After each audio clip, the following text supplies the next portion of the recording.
Hello दोस्तों, नमस्कार। कैसे आप लोग? आशा है कि आप लोग बहुत अच्छे होंगे। चलिए दोस्तों, आज बात करते हैं यूजीसी नेट पेपर सेकंड, जो कि ऑप्शनल सब्जेक्ट आपका कॉमर्स है। कॉमर्स में दोस्तों आज हम बात करेंगे business finance and international business finance and marketing. अब ये बेसिक चीजें हम समझते हैं, जो कि बिजनेस फाइनेंस क्या है और इसमें क्या क्या टॉपिक है, एक एक यूनिट को अच्छे से इसमें समझेंगे। फाइनेंस मीन्स क्या होता है? जो वित्तीय है, जो पैसा है। आप व्यापार करते हैं तो सबसे पहले आपको क्या चाहिए? पैसा। आप पढ़ाई करते हैं तो आपको क्या चाहिए? पैसा। आज कोई भी ऐसा चीज नहीं जो पैसे के बिना ना हो रहा हो। आपको अपनी कैरियर बेहतर करना तो पैसा। कोई फ्री में कोई चीज नहीं बताएगा, क्योंकि उसको भी चाहिए पैसा। आप इंटरनेट अपना खर्च करते हैं तो ये भी क्या हो रहा? पैसा। इसीलिए वित्तीय चीज को समझना बहुत जरूरी है। फाइनेंस कहाँ कहाँ से आता है और किस रूप में उसको हम खर्च करते हैं और कैसे हम उस पर बजट बनाते हैं, कौन कौन सा मेथड लगाते हैं। इसीलिए हमें क्या होता है, हर एक पॉइंट को अच्छे से समझना बहुत जरूरी है। कल मान लीजिए कोई व्यक्ति आपसे पूछ भी ले कि भाई ये बिजनेस फाइनेंस क्या है, तो जो आप व्यवसाय करते हैं जिसमें आप पैसा लगाते हैं, जैसे बहुत से लोग कहते हैं LIC हो गया, म्यूचुअल फंड हो गया, ये सब क्या है? एक प्रकार से बिजनेस का एक पार्ट है। ठीक उसी प्रकार से जब आप एक बड़ा बिजनेस करते हैं तब क्या मेथड्स होगा? शॉर्ट टर्म बिजनेस करेंगे तब क्या मेथड्स होगा? वर्किंग कैपिटल क्या होती है? ये एक पॉइंट जो होती है, छोटी छोटी जो पॉइंट है, सभी को समझना बहुत जरूरी है। तो पहले समझते हैं कि बिजनेस फाइनेंस क्या है। किसी भी व्यवसाय में जो आप पैसा लगाते हैं और उस पैसे से जो आप आउटपुट, जो प्रॉफिट लॉस, सब प्रकार की प्रक्रियाएं क्या करते देखते हैं। अगर प्रॉफिट है तो अच्छा बिजनेस है, लॉस हो गया तो बिजनेस ठीक नहीं चल रहा है, तो आप क्या करते? उसमें चेक करते हैं मैंने कौन सा मेथड लगाया था, वो किस प्रकार का मार्केटिंग किया या किस प्रकार का मैंने व्यवसाय का शुरुआत किया। यही पॉइंट यहाँ इसमें समझाया जाता है। तो हमें क्या करना, चीज़ों को भी प्रैक्टिकल भी समझना बहुत जरूरी है। आज का जो टॉपिक आपका है बिजनेस फाइनेंस। अब ये जो बिजनेस फाइनेंस होता है, इसमें हमें क्या क्या पढ़ना है। पहला जो इसमें आता है आपका सोर्स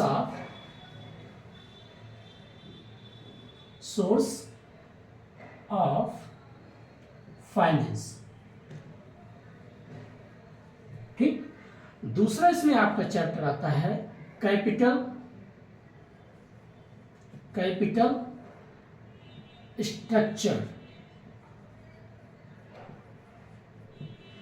स्ट्रक्चर।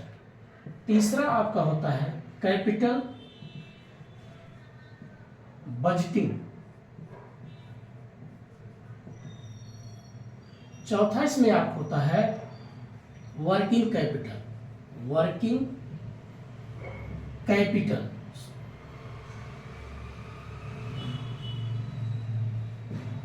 और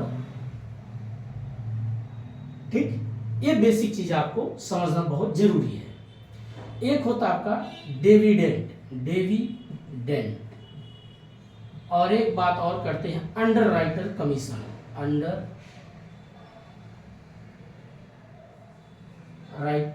राइटर बोलते हैं, राइटर कमीशन। ये बेसिक चीजें हमें याद रखना है। यही इतना पॉइंट होता है आपका बिजनेस फाइनेंस में। अब एक एक करके समझते हैं। पहला जिसने दिया है सोर्स ऑफ फाइनेंस। अगर आप कैश फ्लो चैप्टर पढ़ेंगे बिजनेस मैनेजमेंट में, तो वहां पर दिया है, जो कि अकाउंट का चैप्टर है, जिसमें दिया होता है कि ऑपरेटिंग, इन्वेस्टिंग, फाइनेंसिंग। ठीक उसी प्रकार से यहां पर क्या होता है, सोर्स ऑफ फाइनेंस। पैसा कहां से आएगा? जब आप व्यवसाय शुरू करेंगे सबसे पहले आपको क्या चाहिए? पैसा, कैपिटल। वो पूंजी आप कहां से लाएंगे? या तो आपके पिताजी कुछ पैसे कमा के रखे होंगे, या आपके पुश्तैनी कोई जमीन होगा, या पुश्तैनी आपके बिल्डिंग होगा, घर होगा, उसके माध्यम से कहीं से पैसा आप अर्जित करते हैं, तो उसको बोलते हैं इक्विटी। जो आप खुद से पैसा लगाते हैं, अपने घर से पैसा लगाते हैं, उसको बोलते हैं इक्विटी। दूसरा होता पैसा लाने का, या तो अपने दोस्त से या बैंक से या पब्लिक से बारोइंग करके जो पैसा लाते हैं, यहां से पैसा आपके पास आता है। तो दो बेसिक आधार होता है सोर्स ऑफ फाइनेंस का। अब सोर्स ऑफ फाइनेंस का जब पैसा आप इकट्ठा कर लेते हैं, ये आपका के पॉइंट समझ में आ गया। सोर्स ऑफ फाइनेंस के बेसिक 2 पॉइंट है, एक है इक्विटी और दूसरा आपका है बारोइंग। बारोइंग मतलब उधार। तो इक्विटी हो गया और बारोइंग हो गया, यहां से पैसा आप इकट्ठा कर लिए। इक्विटी अपने घर से पैसा लगाया, बारोइंग मतलब उधार लेकर के। ठीक, अब जब पैसा आ जाता है तो आप उसके बाद क्या इसको करते हैं, कैपिटल स्ट्रक्चर बनाते हैं। अब क्या है कैपिटल स्ट्रक्चर, उसकी जो पूंजी की बेसिक एक ढांचा बनाते हैं, एक फ्रेम बनाते हैं, चेक करते हैं। अगर पैसा आपने लाया तो उसके बाद चेक करते हैं, अगर व्यवसाय हमें लॉन्ग टर्म करना है, 20 साल 30 साल या मान लीजिए 50 साल करेंगे हम। मान लीजिए आपने बिजनेस किया, आपके बाद बुढ़ापे में आ गए तो आपका बेटा उस बिजनेस को संभालता है। अगर आपको लगता है कि पीढ़ी दर पीढ़ी चले, लॉन्ग टर्म चलता रहे, 20 साल 50 साल 100 साल 200 साल, इसमें आपको क्या करना होता है, 2 बेसिक चीज को समझना बहुत जरूरी है। वो 2 बेसिक चीज क्या होता है कैपिटल स्ट्रक्चर में, एक होता है NI अप्रोच, दूसरा होता है NOI अप्रोच। NI अप्रोच, दूसरा होता है NOI अप्रोच। ये बेसिक चीज को, इसका फुल फॉर्म होता है नेट इनकम अप्रोच, दूसरा होता है नेट ऑपरेटिंग इनकम अप्रोच। ये बेसिक 2 मेथड है। तीसरा एक बनता है, इन दोनों को जोड़ करके TOI कह देता है, ट्रेड ऑपरेटिंग इनकम अप्रोच। तो हमें पहले इन सबको समझना है। नेट इनकम अप्रोच क्या कहता है, अगर आपको शॉर्ट टर्म बिजनेस करना भाई 10 साल 5 साल, तो आप अपने घर की ही पूंजी लगाओ। अगर उधार लेके आप बिजनेस करोगे तो आप पे ज्यादा बर्डन हो सकता है। अगर आपका मार्केट में बिजनेस अच्छा नहीं चलेगा तो आप क्या होता है दोस्तों, आप दूसरे से उधार लेके जब बिजनेस करते हैं तो बार बार आपके घर पे मांगने आएगा, या बैंक से आपने पैसा ले लिया, बैंक बार बार आपको नोटिफिकेशन भेजेगा कि भैया कम से कम प्रिंसिपल वैल्यू तो दे दो, इंटरेस्ट दो या ना दो, प्रिंसिपल तो दो। अब आप इतना तंगी में आ जाएंगे, इतना परेशान हो जाएंगे तो डिप्रेशन के शिकार हो जाएंगे, दिवालिया हो जाएंगे, परेशान हो जाएंगे। तो ये NI अप्रोच कहता है, अगर आपको शॉर्ट टर्म बिजनेस करना है तो NI अप्रोच लगाओ। NI अप्रोच क्या कहता है, ऐसे डायग्राम बना के समझाते हैं। ये कहता है कि मान लीजिए आपका ये इक्विटी है, आपने पैसा लगा दिया, ठीक है। दूसरा, अब यहीं पर आपको होता है, व्यवसाय जब आप शुरू करते हैं तो कहता है कि अगर आपको डेप्ट बिल्कुल कम करो, डेप्ट मतलब ऋण, बिल्कुल कम करो, ऋण एकदम कम कर दो, नीचे लाओ, कोई दिक्कत नहीं, ऋण लो ही मत, आप लगाओ अपना इक्विटी, अपने जो आपके घर में पैसा हो लगाओ। ये अप्रोच बोलता है NI, नेट इनकम अप्रोच। कब, जब आपको शॉर्ट टर्म के लिए पैसा लगाया जाए, शॉर्ट टर्म के लिए, ठीक है, शॉर्ट टर्म के लिए जब आप पैसा लगाते हो लघु समय के लिए, तब ये NI अप्रोच अच्छा होता है। भाई 10 साल का आपको व्यापार करना है, 5 ही साल तक आपको चलाना है, तो आप यही अप्रोच लगा लो, अपने जेब से पैसा लगाओ, अपने दादा या प्रॉपर्टी उसको बेच दो, उसी को लगा दो। इससे क्या होगा, घर की पूंजी लगा तो कोई बर्डन नहीं है। अब पता चला किसी से उधार लेके आप लगाओगे, शॉर्ट टर्म बिजनेस करोगे तो बड़ी दिक्कत होगी, आप व्यापार अगर नहीं चला पाए तो आप कर्जे में डूब जाएंगे। इसलिए ये अप्रोच बोलता है, ठीक है। और जब आपको लगे कि नहीं, मुझे व्यापार जो है शॉर्ट टर्म नहीं बल्कि लॉन्ग टर्म करना है, एक लॉन्ग टर्म में करना है, लॉन्ग टर्म, तो आप कौन सा अप्रोच लगाएंगे, NOI अर्थात नेट ऑपरेटिंग इनकम अप्रोच। ये क्या कहता है कि भाई इक्विटी है, डेप्ट आपको कम करने, जो डेप्ट खूब बढ़ाओ, उधार लो, दवा की बढ़िया उधार लो, 50 करोड़ 40 करोड़ जो भी है बैंक से लो, बड़े बड़े बैंक से लो, SBI से लो, सरकारी लो, प्राइवेट, हर बैंक से उधार ले लो, अपने यार दोस्त से ले लो। बोलता ये क्यों, लॉन्ग टर्म, अगर मान लीजिए आपको पता चला भैया 100 साल 50 साल तक का आपको व्यापार करना है, तो आप क्या करो, लॉन्ग टर्म के लिए डेप्ट खूब ज्यादा बढ़ा दो, डेप्ट ज्यादा करो। पूछा गया ऐसा क्यों, इसमें एक लॉजिक क्या छुपा होता है। आप देखते होंगे बड़े बड़े जो व्यापारी होता है, टाटा बिरला अंबानी अडानी, ये लोग क्या करते हैं, पैसे जब उधार लेते हैं फॉरेन से कंट्री से लेते हैं, तो ये अपने देश से आरबीआई से भी लेते हैं, ये ज़्यादातर मात्रा में पैसा उधार लेते हैं, अपने जेब से पैसा बहुत कम लगाते हैं। अपने जेब से जो इक्विटी लगाएंगे वो 30% 20% लगाएंगे बस, बाकी 80% जो होगा इनका बारोइंग पे चलता है, उधार पे व्यापार चलता है। इसके पीछे रीजन क्या होता है, जब आप पता चला, आप ही हो, एक कॉमन सेंस है, आप मान लीजिए किसी को ब्याज पे पैसा दे रहे हो, तो अगर कोई व्यक्ति बोलेगा भाई बस 10 दिन का हमें ब्याज चाहिए, तो आप क्या कहोगे, 10 दिन का कितना चाहिए, उन्होंने बोला 10,000, बोला 10,000 देंगे 10 दिन का ब्याज, तो कै रुपये इस पे लगाएंगे, 100 200 कितना लगाएंगे। अच्छा कोई बोल दे भाई हमें चाहिए 5 लाख, कितने भाई, ऐसा है 10 साल तक का दे दो, तो वो क्या सोचेगा, एक तो मेरा पूंजी प्रिंसिपल वैल्यू मैं दे ही दिया, अब 10 साल जो मैं ब्याज लगाऊंगा वो मेरा अच्छी अर्निंग होगा। यही सोच बड़े बड़े बैंक, बड़े बड़े जो लोग होते हैं वो ज़्यादातर उधार ज़्यादा पैसा देते हैं और लॉन्ग टर्म देते हैं। उससे आपके लिए क्या फ़ायदा होगा, आप जब इस पैसे को इन्वेस्टमेंट करेंगे, व्यापार शुरू करेंगे, तो आप समझो कितने लोग रोजगार भी देंगे, ठीक।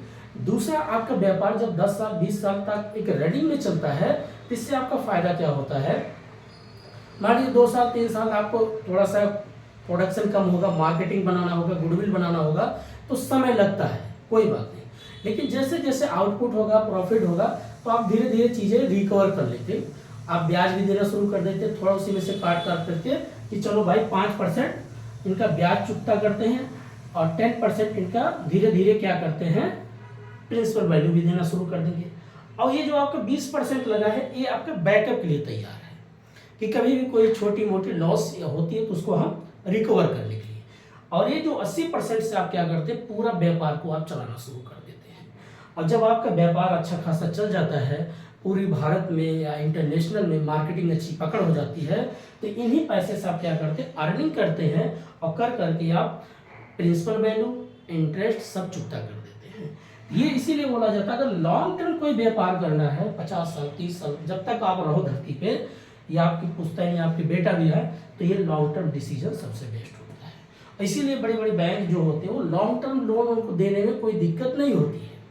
आप शॉर्ट टर्म चले जाओ किसी बैंक से, बोलो भैया 50,000 रुपये चाहिए, बोले कितने दिन के, बस 3 मंथ के, वो देगा ही, तो सोचेगा यार 50,000 रुपया भी दे रहा हूँ, कम समय के लिए दे रहा हूँ, ब्याज मुझे क्या मिलेगा, तो वो चाहता है लॉन्ग टर्म के लिए ले जाओ। ये पहली अप्रोच ये बोला जाता है, जिसको बोलते हैं नेट ऑपरेटिंग इनकम अप्रोच, ठीक है। दूसरे से में बनता जो आपका TOI कहता है, ट्रेड ऑपरेटिंग इनकम अप्रोच, ये दोनों की एक साथ जोड़ की बात करता है। वो क्या कह देता है, अगर आपको लगता है कि दोनों मेथड है कि कुछ डेप्ट भी बढ़ाओ और कहीं डेप्ट कम भी करो, दोनों की बात करता है। ये कहता है ऐसा कैसे, कहता डेप्ट भी उतने रखो, अर्थात ये कहता 50% डेप्ट कर दो और 50% आप इक्विटी रखो, दोनों बराबर करो। इससे क्या होगा कि अगर मान लीजिए 50% से आप अपने पास बैकअप है और 50% आप मार्केट चला रहे हो, तो इससे आपको क्या होगा, ज़्यादा डर की संभावना नहीं होगा कि मार्केट चलेगा कि नहीं चले, व्यापार अच्छा होगा कि नहीं होगा, लॉस में जाएगा कि प्रॉफिट में जाएगा। इससे आप क्या कर लेंगे, बैलेंस कर लेंगे। तो ये 3 इसका बेसिक मेथड है, लेकिन ज़्यादातर लोग सेकेंड मेथड ज़्यादा यूज करते हैं, NOI approach, net income operating and net operating income approach, ठीक है। ये बेसिक होता है, जिसको बोलते हैं कैपिटल स्ट्रक्चर, ठीक है। अब बात करते हैं कैपिटल बजटिंग का। कैपिटल बजटिंग क्या कहता है, जो आप पैसा, जैसे आप मान लीजिए कोई बिल्डिंग है, प्लांट है, आपके पास कोई जमीन का टुकड़ा है, तो आप क्या करते हैं, उस पर बैठ के सोचते हैं, ऐसे सिंपल सी बात करिए, कभी कभार जो रेस लोग लगाते हैं घोड़े का, तो पैसा किस पे लोग लगाते हैं, जो घोड़ा अच्छी रनिंग करती है, बढ़िया स्पीड से चलता है, तो उसी पर आप पैसा ज़्यादा इन्वेस्टमेंट करोगे। और जो घोड़ा पता चलो चलते चलते थक जाएगा, गिर जाएगा, उस पर आप पैसा लगाओगे कभी नहीं।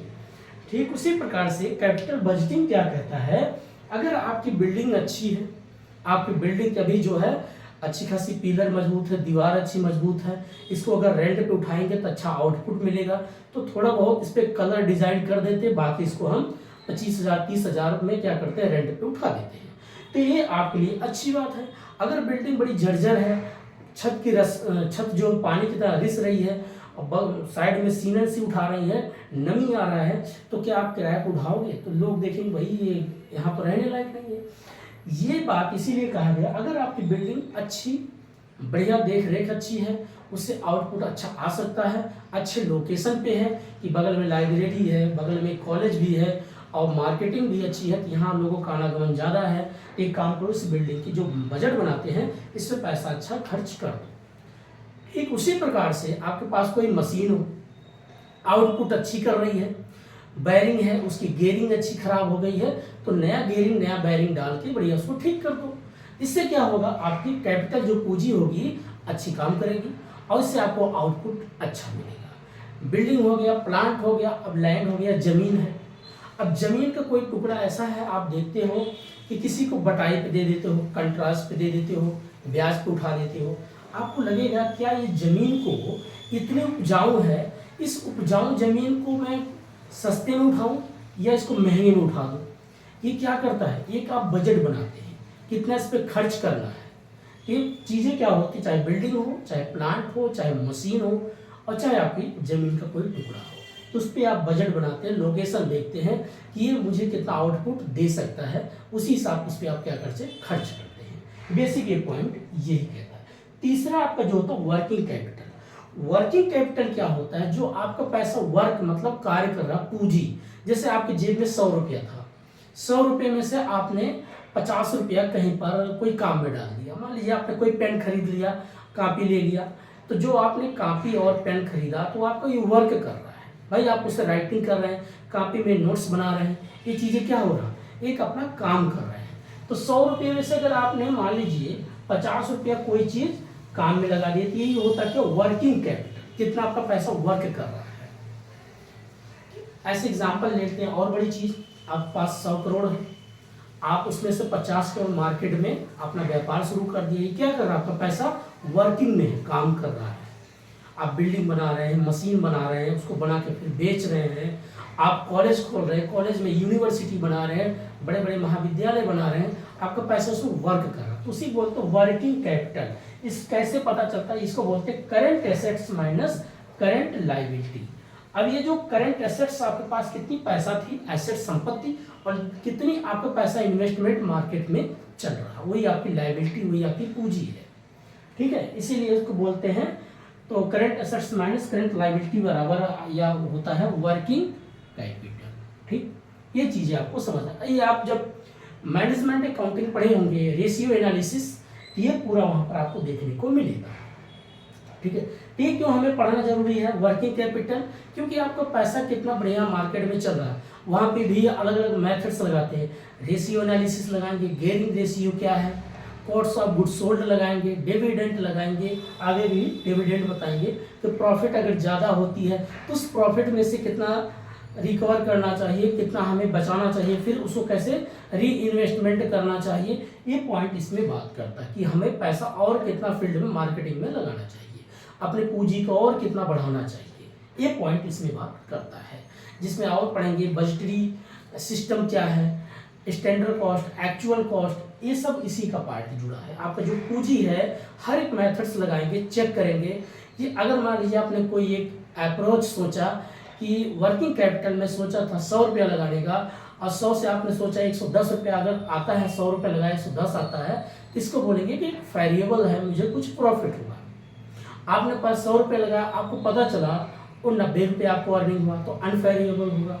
तो ये क्या होता है, हर एक मेथड्स इसमें लगा के हम चेक करते हैं। तो बट ये हमें वर्किंग कैपिटल मतलब current assets minus current liability, हमें अपनी पूंजी में से कितना पैसा मार्केट में इन्वेस्टमेंट है या बिजनेस में कितना इन्वेस्टमेंट है, ये हमारी क्या कहलाती है, current assets minus current liability बराबर वर्किंग कैपिटल। अगला बात करें डिविडेंड क्या होता है। डिविडेंड मतलब लाभांश।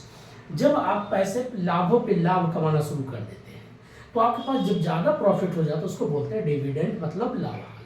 उस लाभांश क्या करते हैं, पैसे से या तो आप इक्विटी में कुछ शेयर बांटते हैं, या डिविडेंड या आप प्रेफरेंस शेयर कुछ बांटते हैं, लोगों को देते हैं, तो या तो आप अपने कर्मचारी को कुछ डिस्ट्रीब्यूट करते हैं, या उस पैसे को आप फिर अलग से साइड वाइज एक नया बिजनेस शुरुआत करते हैं। तो ये आपका प्रॉफिट में प्रॉफिट जो होता है इसी को बोलते हैं डिविडेंड। अगला हम बात करते हैं अंडर राइटर कमीशन क्या होता है। अंडर राइटर कमीशन क्या होता है दोस्तों, जैसे आपने किसी चीज़ को बेचने के लिए, जैसे पेन है, मैंने बोला भाई ये पेन है, अगर ये 20 रुपये का पेन है, अगर आप इसको 25 रुपये में बेचते हो या आप इसको 22 रुपये में बेचते हो तो 2 रुपया आपका हो जाएगा। तो किसी भी वस्तु को बेचने के लिए जो मैं पैसा एक्स्ट्रा देता हूँ उसी को बोलते हैं अंडर राइटर कमीशन, ठीक है। तो ये बेसिक चीजें पॉइंट होती है सोर्स ऑफ बिजनेस फाइनेंस, ठीक है। और इसमें आगे अगर आप पढ़ेंगे अर्निंग पर शेयर क्या है, बिफोर अर्निंग क्या है, आफ्टर अर्निंग क्या है, ये भी क्या होता है शेयर चैप्टर जब पढ़ेंगे तो वहां इसको बताएंगे, ठीक है। अब बात करते हैं दूसरा, ये तो हो गया बिजनेस ऑफ फाइनेंस। लेकिन यह सवाल पूछता है आपको NI अप्रोच, NOI अप्रोच या TOI अप्रोच, ठीक है। अब बात करते हैं आपका बिजनेस फाइनेंस हो गया, एक होता है बिजनेस इंटरनेशनल मार्केटिंग एवं इंस्ट्रूमेंट। अब बिजनेस मार्केटिंग इसी का साइड में है, यहीं पर लिख देते हैं बिजनेस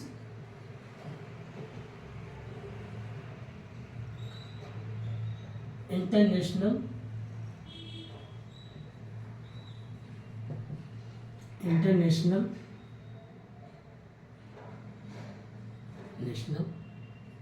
मार्केटिंग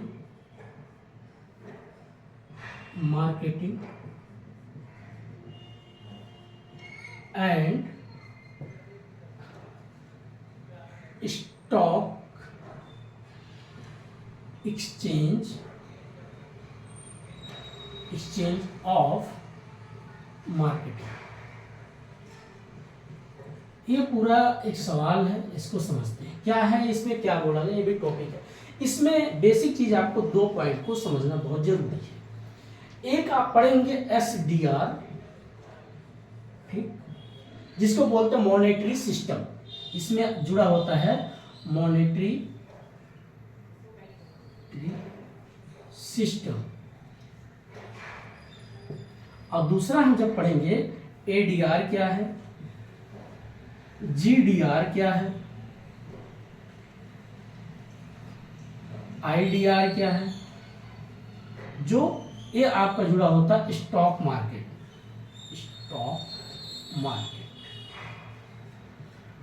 लेकिन ये स्टॉक मार्केट किससे जुड़ा होता है, इंटरनेशनल, अंतरराष्ट्रीय,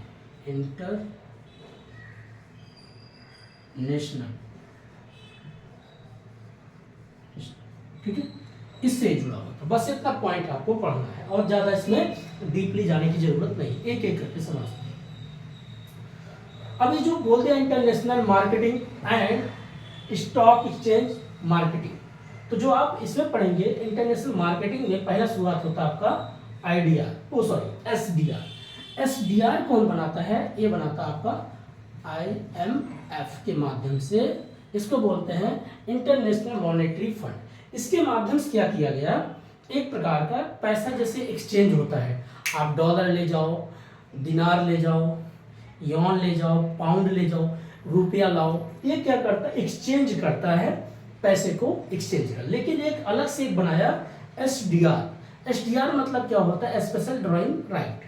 इसमें इतनी सी बात याद रखना दोस्तों, एक अकाउंटिंग की तरीके से काम किया जाता है, कभी प्लस तो कभी माइनस की बात करता है अकाउंट, कैसे। लेकिन ये जो SDR है इसमें 5 कंट्री को रखा गया है, जैसे आपका कनाडा हो गया, अमेरिका हो गया, ऑस्ट्रेलिया हो गया, चाइना हो गया, जापान हो गया, ठीक है। तो ऐसे कंट्री को उसमें उनकी करेंसी रखी गई है। अब वो जो करेंसी रखी गई वो क्या बोलते हैं, जिसको SDR के रूप में कहता है।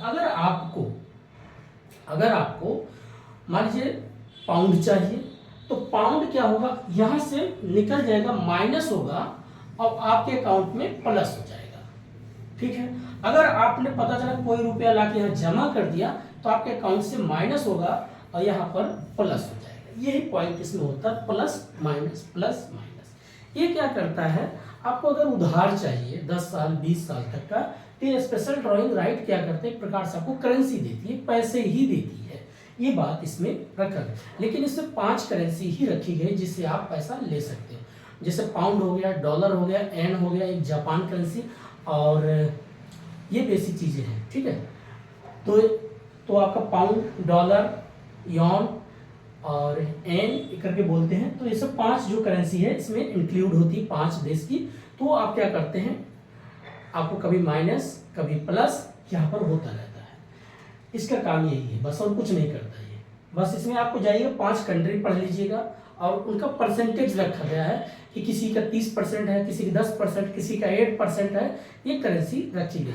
लेकिन एसडीआर के लिए राइट अगर आपको भी रखना है तो कहते हैं एसडीआर के राइट के लिए आपके पास बेसिक 5 पॉइंट होना बहुत जरूरी है।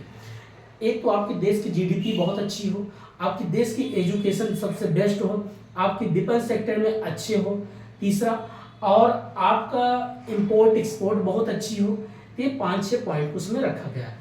Import export, GDP, weapon, education और 5वां आपका जो है एक गुडविल अच्छी होनी चाहिए। गुडविल होगा तभी तो आपको इसमें रखा जाएगा। ये बेसिक चीज इसमें जोड़ा गया है। जब 5 चीज आपकी है तो आपकी करेंसी की वैल्यू अगर अच्छी है, गुडविल मतलब वही करेंसी की वैल्यू, तो आपको राइट इसमें मिल सकता है।